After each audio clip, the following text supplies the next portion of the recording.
உங்கள் வேந்தர் டிவியில். பொண்ணுனா சிக்கன் இருக்கணும், போன்னா சிக்னல் இருக்கணும்.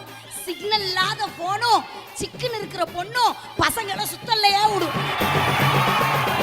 எதிரணியிலே இவர்கள் 3 பேரோட பேச்சு எப்படிப்பட்டது தெரியுமா? பச்சை தண்ணில எழுதுவதை போல உள்ள எழுத்து. ஆனால் நாங்கள் 3 பேர் யார் தெரியுமா? நெருப்புடா.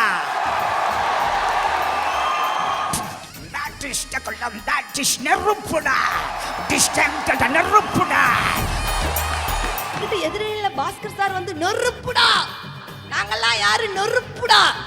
நாங்கெல்லாம் யாரு தெரியுமா? இங்க உட்கார்ந்து இருக்கிறவங்க எல்லாம் பொறுப்புள்ள பொண்டாட்டிங்க. எல்லாம் கரெக்ட். அவங்க கிட்ட சொன்னீங்க நீங்க நெருப்புடா, நாங்கெல்லாம் யாரு அப்படின்னு சொல்லிட்டு என்ன சொன்னீங்க? பொண்டாட்டி. யார் அவரையும் சேர்த்து. சுதந்திர தினத்தை முன்னிட்டு வரும் திங்கள் காலை 9 மணிக்கு திரைப்பட இயக்குனர் மற்றும் நடிகர் திரு கே பாக்யராஜ் அவர்கள் தலைமையில் தமிழகத்தின் முன்னணி பேச்சாளர்கள் கலந்து கொண்ட சிறப்பு பட்டிமன்றம்.